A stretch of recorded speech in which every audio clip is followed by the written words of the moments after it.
You see the XFL apparently has been talking to Kaepernick? Oh, yeah. What's the price on him, allegedly? Well, he says he wants $20 million that I don't blame him for. I just hope he knows the setup when he sees it.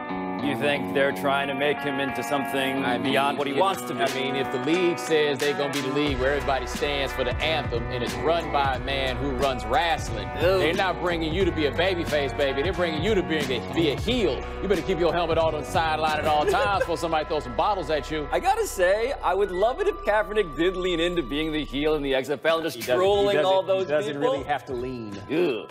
Fair point. The first name, Bo? LeBron James. Last night, the Lakers fell to 11th in the West with a loss to Memphis. And after the game, LeBron continued to activate. Let's listen. Do you think the playoff push and the fact that that's all anybody's talking about with 25 games to go, basically, has that become a distraction at all? And does it affect the way, have you felt like it has affected the way your team plays in close situations? At this point, if you are still allowing distractions to affect the way you play, then this is the wrong franchise to be a part of, and you should just come and be like, listen, I can do this. Like, seriously, you're distracted by playoff pushes and all the stuff that's been talked about this year. That just come and do your job. We do our job at a high level, and that's not a distraction. That's what you want. Bo, hearing that, what do the Lakers' prospects look like to you for the rest of the season? I mean, I watched a bit of that game last night, and I have said that they're not going to fire Luke Walton during the year, not just because Jeannie Buss doesn't want it done, but just because I didn't think that would necessarily help anything. They look like a really poorly coached team while they were out there, and that was the thing that struck me, where I'm like, maybe this team doesn't make the playoffs. Now, if you're like fighting for an 8 seed, you get on a hot streak, your competition is teams that are about 50-50 with it. So you got a chance to make it in there. But I am not nearly as assured they're going to make it as I was even a week ago. No, and Luke Walton is not doing a great job in terms of arguing why he should remain beyond this season at all. But something interesting is happening with LeBron, Bo, because LeBron was on like a really Beyonce-like run of positive press, of good vibes, good feelings, and that's because I think in a world in which it's what have you done for me lately, he was doing a lot of stuff a lot of the time that was good. But now he's not winning. He lost to the Grizzlies. The Grizzlies without Marcus. He lost to the Pelicans without Anthony Davis. And perhaps most troubling for people looking to hate LeBron, finally, it was his defense last night, which kind of was, ugh. I mean, he's no longer a good defensive player, right? This is, I mean, that's James Harden stuff right there, man. Right! And it looks like the best argument, Bo, would be that he's resting and saving himself, except is it really a thing where you activate but also conserve? Can those two things coexist? Well, we also don't mean the argument that'll be on the other side is how healthy is he or not. Now, this is the one that's most telling because that's a 28% three-point shooter. The big deal to me is not that he didn't guard him. It's what he does after. Yes. Why are you looking at anybody else right now? Like, who you mad at? That's your man. Right. And so LeBron James is, again, a guy with a lot of credibility historically, but in the present tense, you can hear it around our industry. People love the fact that LeBron is finally showing some weak spots that we can make fun of him for. Yeah, no, it's here. I mean, if this team does not make the playoffs, that is a grand disappointment, okay? If they had come out and been like a 2 or 3 seed, that would have been a great success. So I think most of us had realistic expectations about what the Lakers could or could not be this year, but that did not involve them missing the playoffs. It doesn't matter how many games he missed. It doesn't matter how many games Lonzo Ball missed. If they miss the playoffs and they keep playing like this with LeBron, then we are absolutely looking at LeBron. You came up short too. Yes, and so if there is a chess move in any of this, by the way, it would be then that simply making the playoffs is a win. And I think we would agree at this point, given the team around him, given the free agents that they signed, not even the young guys, but those free agents they signed, how terrible they've been, it would be a victory. But the other part of the discussion is what LeBron is doing off the court. And this is what he was doing with 2 Chainz.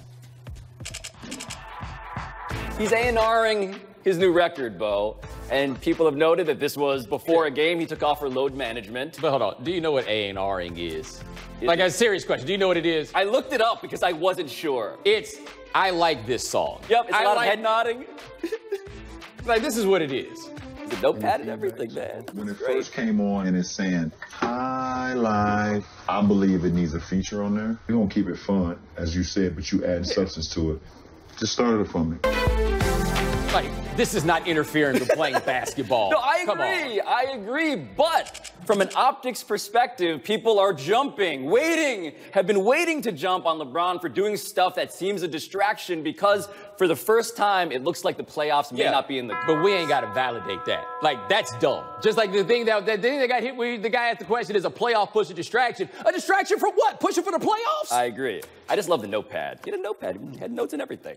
All right, next name is DeMarCus Cousins. 5 minutes left in the fourth quarter last night. Jeremy Lamb lost the shoe on the floor, and Boogie decided it needed to be dealt with. Let's watch. He doesn't have a belly. That's an interesting time to come in. Oh! Yeah, they don't like it when you do that. No, and Jeremy Lamb seemed to be searching, only to find that Boogie Cousins had flung it in the opposite direction. I don't really get why that's a technical foul, to be honest. You can't tie your shoe up properly. What happens, happens. Right. I feel like this could be incumbent on the player and the shoe company to make sure that this stuff does not happen. But merely having Boogie look out for himself, that seems like a defensible position because he kind of said as much. Well, yeah. Next time, just, step on the shoe and, roll my ankle, break it, tear an Achilles, just leave it out there next time. I guess that's what they want. He hates the refs so much. Pablo, how should the NBA feel about his explanation? The fact that he hates the refs, I think, is where this comes from. Because if this was Steph Curry, Bo, do you think that he would have gotten the same technical foul for doing the same exact thing that Boogie Cousins did there? I think it's unlikely, and let's be clear, he hates the refs hate him. And if I'm not mistaken, this is a letter of the law technical foul that we have here. But no, we're here because it's this guy. And I have to say, I am impressed by the fact that he did not get himself tossed out of this. Like, there has been a growth in maturity. Forget, he's been in the league now 9 years. Yes. Right? 2012 Boogie Cousins. I don't think it goes nearly as well as it did there. Right? No, they didn't even have to hold off to stop from ejecting him. That was good job, Boogie. I do feel like if you lose your shoe, it is now an object on the court to be flung around wherever.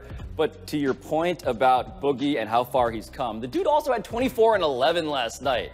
Like, he was scuffling here and there before last night, but this is a guy, Bo, we talk about the playoffs. Come playoff time, a vaguely more mature and productive Boogie Cousins is ahead of my expectations for what he was going to be. He is, but defensively, he's still in a place where I think you can scheme him off the floor. And that's going to be the question. It's not how well he plays in the minutes he plays, it's how many minutes can you put him out there relative to lineups that you're going to face. Last name is James Harden. With just seconds remaining, Bo. Hawks up by 8. Harden was stuck on 28 points. Had one more chance to extend his streak of scoring 30 points to 33 games. Let's watch what happened next. So what's Harden going to do with it? Crowd wants him to shoot. Now Rockets up by 8. He could get fouled on the play. He's going to hold it. He's not going to shoot. He's going. They weren't going to let him shoot. Yo. So James Harden. Yeah, okay, so first off, you had the 4 guys quadruple teaming him. Yes. And then he just lets it go. Yes. Lets it go, bro.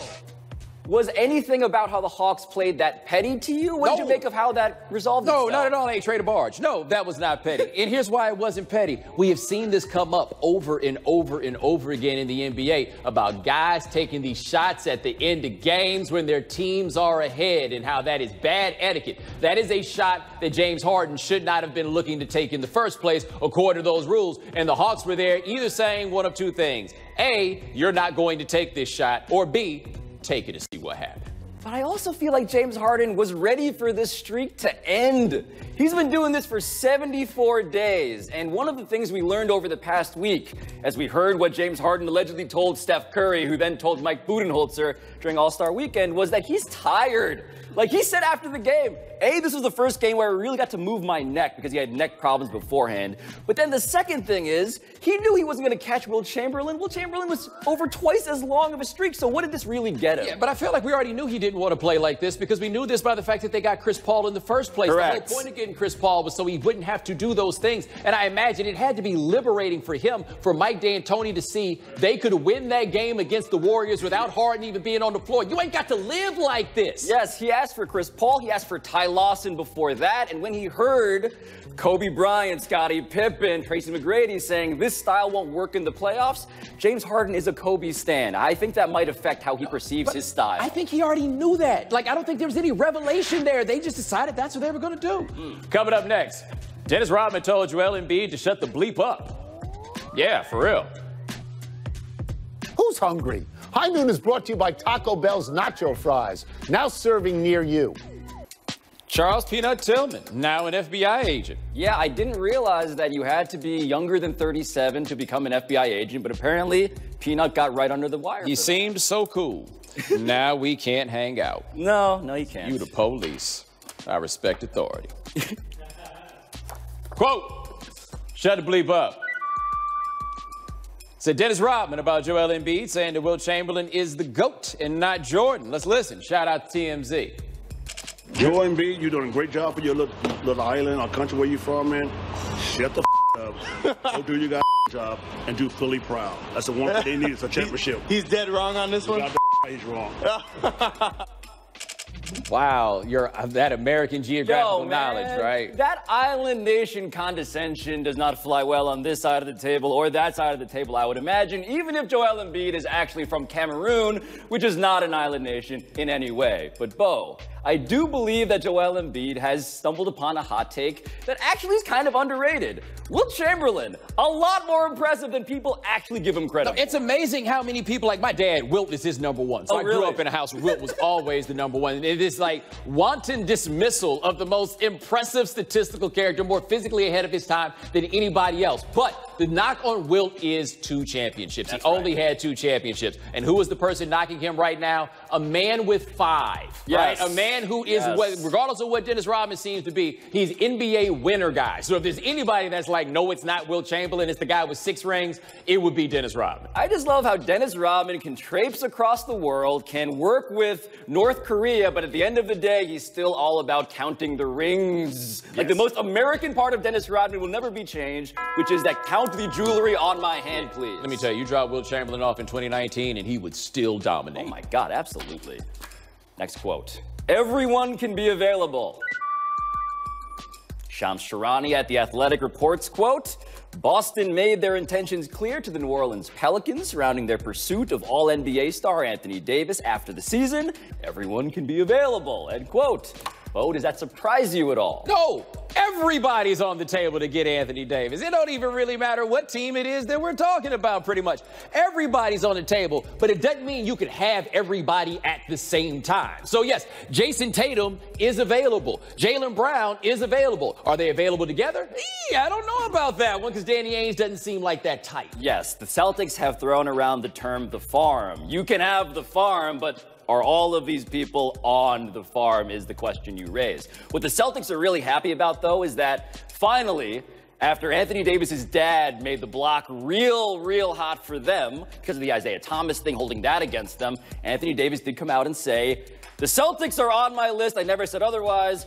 The problem being that he then said after that, so is everybody else. And so it's like, okay. Right. What are we actually believing here? What Danny Ainge managed to do through the Rich Paul show of force was to get it back to a place where they were in the market. The thing I don't think anybody talked about enough was, maybe he was trying to force Anthony Davis to the Lakers, but the big thing was at that time, there was only one team that could not participate, and that team was the Celtics. Yes. Now the Celtics, at the very least, get to participate, and that's all Danny Ainge needed to talk himself into when he started talking about everybody's available. Don't trade him right now.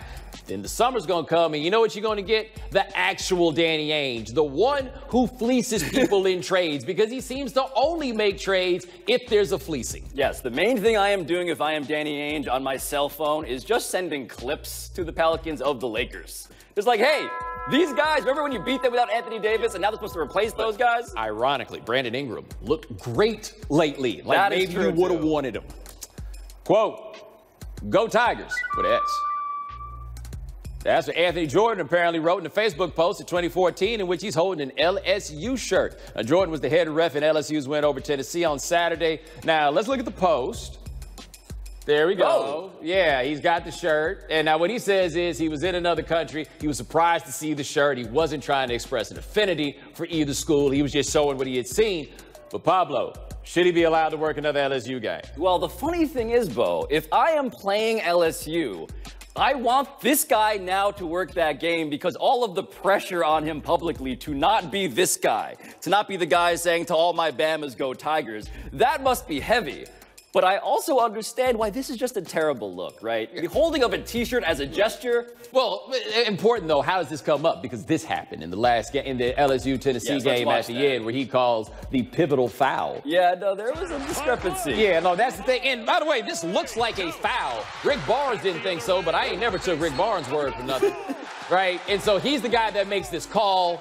Rick Barnes is eventually going to, like, try to come over at the dude. He was very angry. Yeah, that's why we're here. Now, I actually found his explanation to be plausible as to what it is. If he's in another country, he sees this, yeah, this will be something that you put up. But it's not about whether he should be allowed to work another LSU game. It's whether he can. I think he should be allowed to work another LSU game, but you can't do that. It's just too much at this point. It's not worth it for the officials. Yes, he is in Grenada there, he says, and if I was in Grenada and I stumbled across anything SEC, I would have a similar reaction. Like, man, this was unexpected. But the problem, Bo, that he has to keep in mind is that he's refereeing in the SEC, man. Yeah, but they crawl over message boards looking for stuff like this. Well, normally for football, clearly they ain't been crawling that much because this happened in 2014. If this had been a football ref, this thing would have been out there a long time ago. But no, now that it's happened, it's happened. No big deal. You don't get to go to Baton Rouge no more. No, but this is the human element. All right, coming up next, Ben Simmons took a three-point shot. You're going to want to see that. Oh, yeah. Download the High Noon podcast, Bomani's too, and mine. Everyone has a podcast. Hey, that's cool. Well, 7 years ago today, something happened that's worth celebrating in that world. Let's watch. Oh, that's Pete. Pete Weber. To claim it. A strike to claim it. And he got it! He is crunk. Another 5. Are you kidding me? That's right.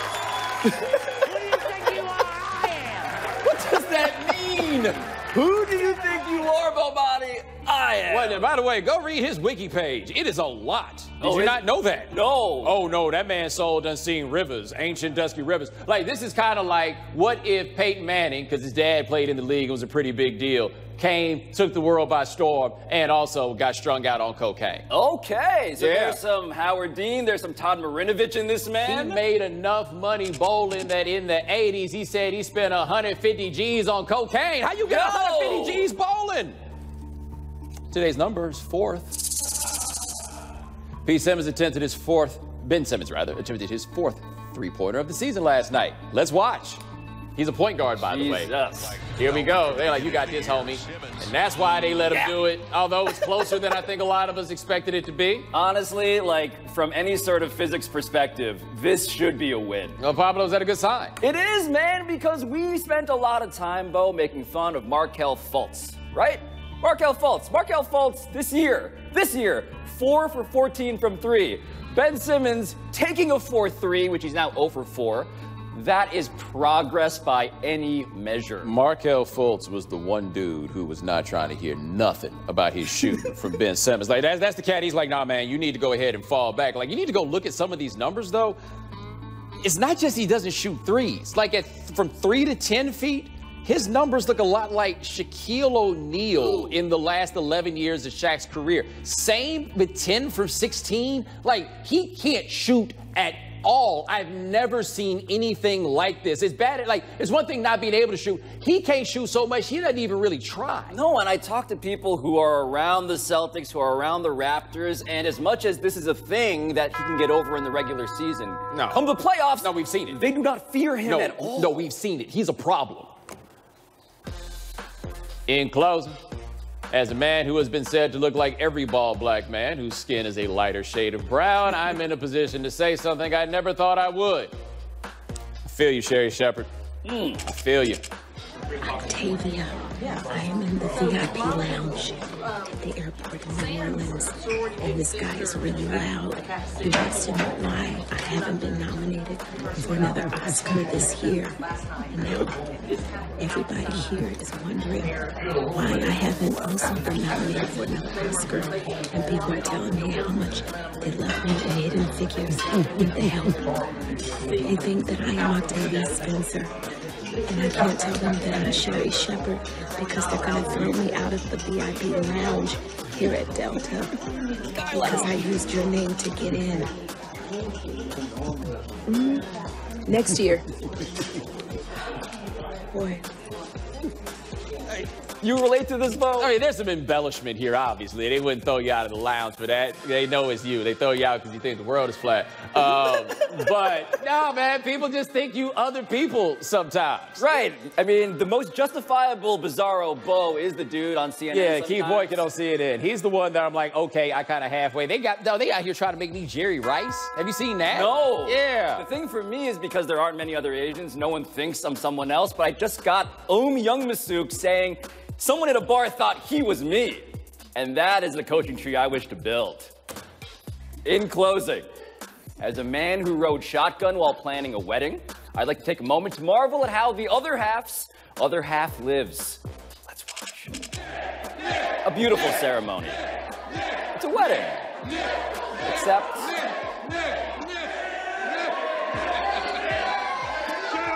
Look at that combo. Purple and purple. You know something's up.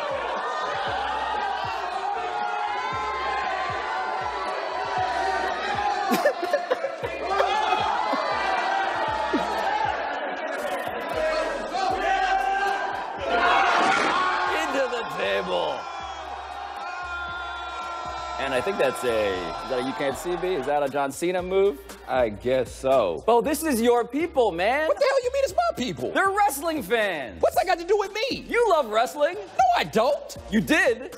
As a child? What the hell are you putting this on me for? Anyway, let's get out of this and talk about the person I'm most worried about, which is that woman and that woman's parents who had to be like, can you imagine being the father of the bride?